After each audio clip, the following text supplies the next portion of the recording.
Muy buenos días a todos, reciban un cordial saludo. Mi nombre es Jorge Uparela, soy psicólogo egresado de la UNAD con experiencia en trabajo comunitario, así como también en trabajo en campo educativo y campo clínico. Hoy quiero compartir con ustedes el taller sobre la atención integral de las víctimas de violencia sexual, o también conocido como el protocolo del código fucsia, basado en la resolución 000459 de 2012. Es importante entender que este protocolo busca establecer los parámetros necesarios o a tener en cuenta cuando se presenta un caso de abuso sexual. Tristemente es una realidad que se presenta en muchos países. En Colombia pues es muy frecuente y los psicosociales, que generalmente son el grupo de profesionales que atienden este tipo de casos, nos vamos a ver con estos casos y es necesario conocer la resolución sobre la cual se basa este protocolo, que es el parámetro legal para nosotros actuar. Y dos, cuáles son esos pasos en los cuales debemos tener conocimiento, pero también en aquellos en los que no son de nuestra competencia. Es decir, el código fucsia involucra una participación interdisciplinar. Psicólogos, médicos, enfermeros, agentes de la ley, etcétera, para poder realizarse. Pues obviamente los profesionales de salud mental tenemos nuestra parte, nuestro proceso en este protocolo. Y por eso es importante pues profundizar primeramente en la resolución sobre la cual se establece el camino a seguir. Pero también pues este taller busca abordar en cierta medida todo lo correspondiente a este código. Bueno, el primer paso es el paso relacionado con la preparación de la comunidad para acceder a los servicios integrales de salud dirigidos a víctimas de violencia sexual. Es decir, es dar a conocer con las comunidades con las que se trabaja o los grupos con los que se están trabajando cuáles son las rutas de atención para acceder a estos servicios de salud en caso de que exista violencia sexual, ¿sí?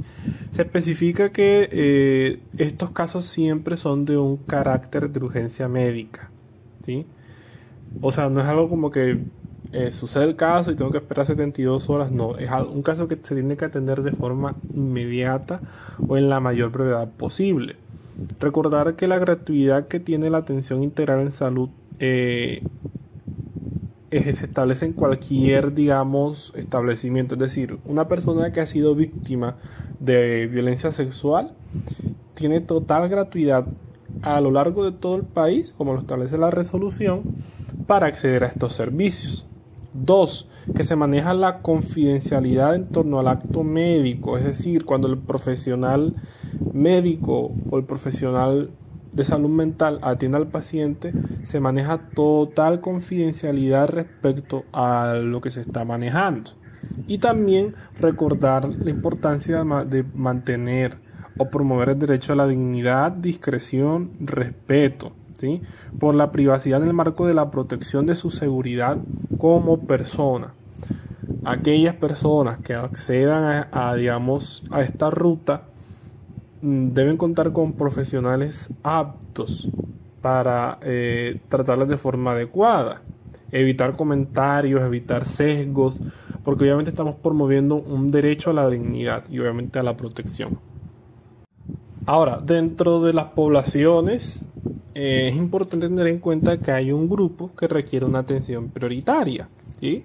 Es decir, que entre la población en la que se puede presentar un caso de violencia sexual, pues hay poblaciones a las que hay que atender primero. ¿Cuáles son? Por ejemplo, mujeres y adolescentes usuarios del servicio de salud sexual y reproductiva, personas usuarias del programa de atención integral en enfermedad de transmisión sexual, VIH-Sida, usuarios de los servicios y programas de atención integral a niños, niñas y adolescentes, que son más que todos los que maneja ICBF, población de niños y niñas y adolescentes escolarizados y no escolarizados, usuarios de los servicios y programas de salud mental y psiquiatría, y cualquier persona en situación de desplazamiento, retorno o que habite en zonas afectadas por el conflicto armado, que sean usuarios generales de cualquier servicio de salud.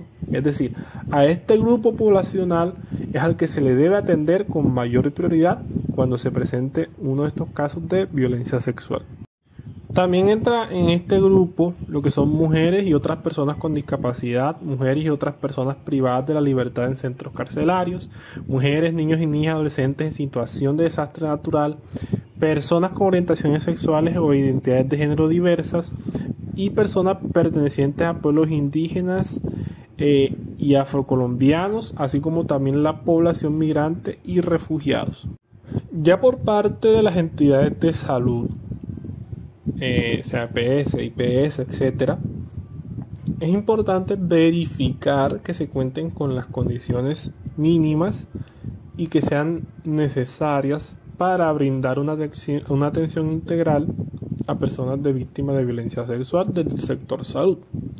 ¿Cuáles son estos mínimos que se deben, tener? 1. Contar con los profesionales en las áreas requeridas, que generalmente son médicos, enfermeros, psicólogos, psiquiatras, también aquellos que manejan la gestión administrativa, pues, que van a mantener todo este proceso. También es importante capacitar para la apropiación del modelo de atención integral de salud para víctimas de violencia sexual. Es decir, las entidades tienen la obligación de capacitar a sus profesionales en este tipo de, situaciones. Es decir, que ellos deben conocer este protocolo, el protocolo debe estar visible en las entidades con la finalidad, pues, de que todos tengan acceso a la información.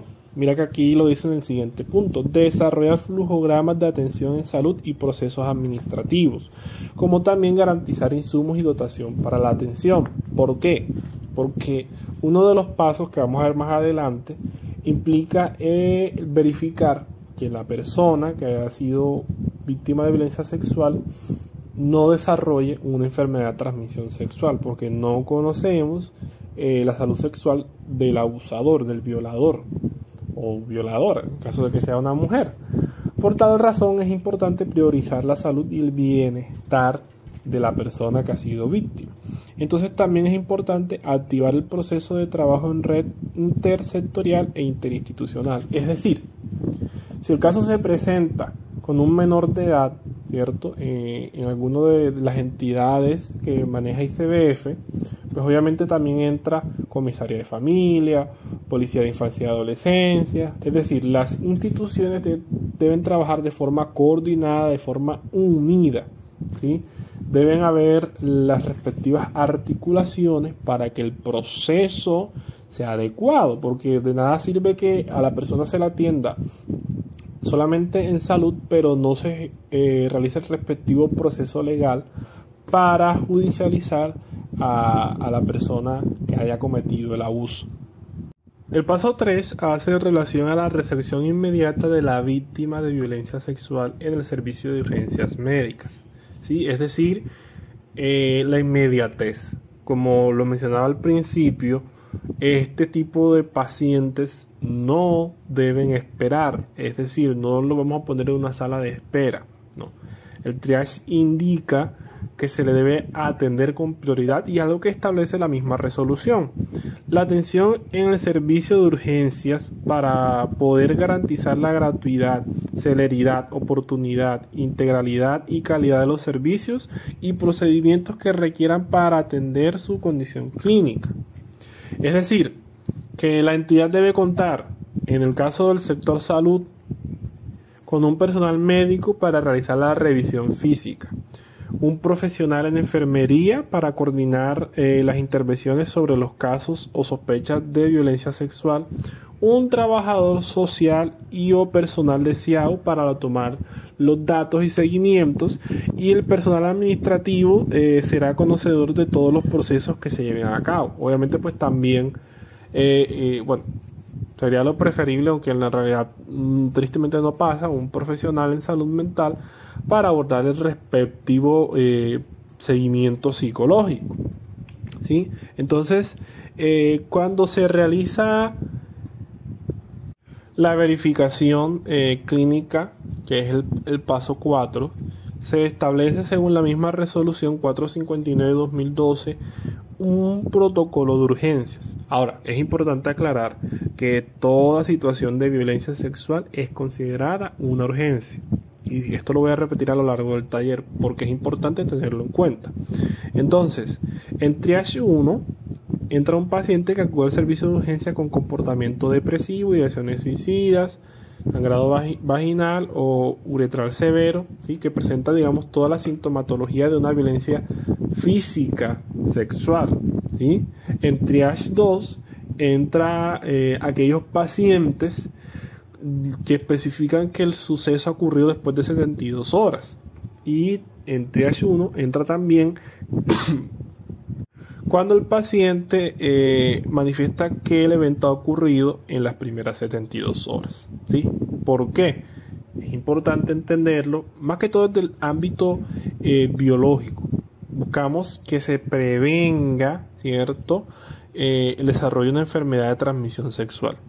En este proceso de revisión, que es el paso 4, implica realizar una valoración completa clínica inicial de la víctima. Lo prioritario es la revisión física de la persona. Implica valorar el estado de salud física de la víctima, evaluar el estado emocional y mental del paciente, y si es necesario, pues aplicar los respectivos primeros auxilios psicológicos, diligenciar los respectivos consentimientos informados, la respectiva anamnesis de la víctima de violencia sexual y los diagnósticos clínicos de la víctima de violencia sexual. Aquí es importante tener en cuenta que yo como profesional debo asumir y atender el caso con urgencia médica. O sea, esto es algo que debe hacerse en la mayor brevedad posible. Evitar la revictimización de la persona que está siendo atendida, es decir, ay, pobrecita, mira a ella. O sea, son comentarios o lenguajes que como profesional debemos evitar. Y tercero, siempre se registran los siguientes componentes del examen mental. Implica lo que es el porte, la actitud, la conciencia, orientación, pensamiento. Es para mirar cuál es su nivel de afección mental. Cuando realizamos una valoración del estado de salud mental, se mira todos estos componentes para ver hasta dónde, psicológicamente hablando, ha sido afectada la persona. En el paso 5, pues implica también la parte médica, que son un sinnúmero de pruebas que se le van a realizar a la persona con tal de determinar el diagnóstico, ¿sí?, en el cual se encuentra, con el cual llega, y también buscar, digamos, aquellas muestras del líquido seminal del violador, pues también para su identificación. Es decir, lo que se busca es realizar un diagnóstico biológico, ¿sí?, para determinar el estado de la persona que ha sido abusada y ver, digamos, cuáles son los daños a nivel Ahora, hablemos un poco del componente médico. Implican los pasos 6, 7 y 8, ¿cierto? Esto como tal ya se enfoca más que todo en la parte de un profesional en salud. Por lo tanto, yo no voy a profundizar, solo los voy a mencionar por encima porque mi enfoque más que todo es especificar cuál es el trabajo del psicólogo en este tipo de situaciones. Entonces, el paso 6, asegurarse la profilaxis sindromática para ITS durante la consulta inicial por salud. Es decir, hacer el respectivo análisis de que la persona no esté manifestando sintomatología de una enfermedad de transmisión sexual, ¿sí? Y también realizar el respectivo proceso para evitar que se desarrolle la ITS o, en un peor caso, VIH-Sida, ¿sí? Porque en este tipo de situaciones puede realizarse esa transmisión de una enfermedad. Entonces el médico lo que busca es prevenir que la persona desarrolle la patología. Por eso el paso 7 dice que asegure la profilaxis para VIH-Sida durante la consulta inicial por salud, porque obviamente entre más rápido se haga la intervención, menor es la probabilidad de desarrollar una enfermedad de transmisión sexual. Paso 8, cuando hablamos de que la víctima ha sido mujer, asegurarse, ¿cierto?, del respectivo proceso de anticoncepción de emergencia y acceso a la interrupción voluntaria del embarazo. Es decir, cuando es una mujer la que ha sido abusada ella está en todo su derecho de iniciar un proceso para no quedar embarazada, porque también puede presentarse la situación, ¿sí? Entonces se debe realizar el respectivo proceso para la interrupción del embarazo. Ahora vamos a profundizar en el paso 9, que es donde me quiero enfatizar, que es la intervención terapéutica inicial especializada en salud mental para las víctimas durante la primera consulta. Obviamente, como profesional, yo debo enfocarme a ser receptivo y empático y no a asumir una actitud que revictimice a la persona que ha sufrido una violencia sexual. Debo aplicar los respectivos primeros auxilios psicológicos y debo realizar una intervención en crisis propiamente dicha. Obviamente, estas personas, en la mayoría de los casos, van a presentar una afección emocional. El nivel varía del individuo, pero generalmente es una afección bastante severa. Entonces, como profesional, en un momento inmediato, yo debo buscar estabilizar a la persona. Y digo en un momento inmediato porque la resolución establece que estas personas tienen acceso a la respectiva terapia, ¿sí? Que generalmente se maneja lo que es la consulta de psicoterapia breve. Tiende a ser entre 1 a 10 sesiones, obviamente depende de cada individuo cuántas sesiones sean. Puede que se resuelvan 3, en las 10, puede que las 10 no sean suficientes y en ese caso debe derivarse al acompañamiento profesional por el psicólogo mediante la IPS. Entonces, esta psicoterapia debe tener una duración entre 60 a 180 minutos. Como ya dije, debe establecerse entre 1 a 10 sesiones porque es lo que establece la resolución. Estrategias. Se deben contemplar múltiples niveles de evaluación e incluir a los diferentes actores familiares. Enfocarse en el presente, en el futuro, no en el pasado. Técnicas específicas para esta terapia: permitir hacer elecciones, facilitar la expresión de emociones, ayudar a construir un marco comprensivo que ubique la agresión sexual en un contexto relacional.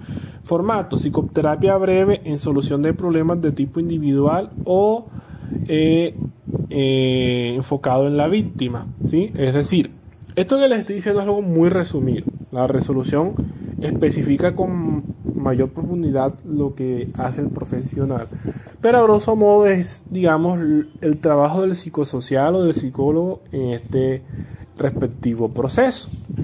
¿Qué debo evitar yo como profesional? Y es importante tenerlo en cuenta, ¿sí? No se debe, digamos, usar un lenguaje o un comportamiento que, ¿cómo lo diga? Afecte de forma negativa al paciente. Entonces, no se debe decir frases como decir lo entiendo perfectamente o me imagino por lo que está pasando, porque no. O sea, es muy probable que uno como profesional no esté pasando por esa situación o no haya pasado. Pensar por adelantado en lo que va a decir la intervención o aplicar rígidamente programas preestablecidos. Nosotros debemos mostrar flexibilidad al momento de intervenir para que el proceso terapéutico sea efectivo. Fingir que se ha comprendido cuando no es así. Debemos ser empáticos, pero debe ser algo genuino. Y aconsejar con frases como creo que deberías o cómo es que no, o intentar tranquilizar forzadamente o forzosamente. Como profesional, yo obviamente debo ser objetivo y tener cuidado con las afirmaciones que hago y la intervención que realizo en todo el proceso. El paso 10 es más que todo el componente médico, que es donde el médico debe establecer, digamos, de forma urgente, ¿sí? La programación para atender o realizar los respectivos seguimientos a esta víctima de violencia sexual, ¿cierto? E informar sobre su importancia a la persona, a su familia, cuando sea el caso. Es decir, después de darle la atención prioritaria, el profesional en salud sencillamente debe establecer el cronograma para intervenir o para, digamos, ir vigilando la evolución del paciente. No es solamente, bueno, yo hago mi valoración, hago mi informe y fuera, no. Debo realizar el seguimiento clínico que la persona necesite. Yo diría que, aunque acá se menciona más que todo en el campo de la medicina, en el campo de la psicología debería ser algo parecido. O sea, se debe programar el respectivo seguimiento que tiene que realizar el profesional de salud mental y la programación con la que se va a hacer, ¿sí? Después, obviamente, de realizar la primera sesión de intervención. El paso 11 es más que todo el siguiente después al proceso de intervención, es derivar hacia otros profesionales de salud requeridos para asegurar la atención integral de las víctimas de violencia sexual. Es decir, generalmente las instituciones establecen un periodo por el que se realiza la intervención por sus propios profesionales, médicos, enfermeros, psicólogos, etc. Pero posterior a eso, si se ve necesario, se debe derivar pues, a través de la EPS a otros profesionales para que sigan el proceso si es necesario. Entonces, profesionales como profesionales sanitarios o de las ciencias sociales debidamente entrenados en atención de víctimas de violencia sexual. Profesionales sanitarios debidamente entrenados para efectuar consejería pre y post test de VIH-Sida. Profesionales especializados en salud mental, psiquiatras y psicólogos o psicólogas clínicos expertos en psicoterapia breve con víctimas de violencia sexual. Otros médicos y especialistas que requieran para la atención integral de las lesiones o condiciones clínicas que sean documentadas. Este tipo de profesionales obviamente deben tener experticia y, digamos, experiencia, así como los respectivos estudios para atender este tipo de poblaciones. No se le puede dejar a personas que no tienen experiencia. Bueno, ya en los pasos finales se enfoca más que todo en la parte de darle continuidad al proceso. Paso 12. Derivar hacia otros sectores involucrados en la atención inicial en caso de violencia sexual. Lo que hablaba de la articulación, la parte interinstitucional, para que se le dé la respectiva continuidad. Paso 13. Efectuar los procedimientos de vigilancia en salud pública de la violencia sexual que correspondan. Paso 14. Realizar los seguimientos rutinarios que se requiere una víctima de violencia sexual atendida en el sector salud. Y paso 15. Efectuar un adecuado cierre del caso. Pues ya viene siendo como esos pasos finales que van a variar mucho, digamos, de institución a institución, ¿sí? Es decir, en algunas, pues, estos pasos pues, ya lo realizan otros profesionales, otras entidades. En otras, pues sí se realiza todo el respectivo acompañamiento. En la teoría, en la ley, es lo que se establece. Sin embargo, pues ya en la parte de la vida cotidiana es muy diferente lo que sucede, porque pues el componente social y cultural afecta mucho todos estos procesos.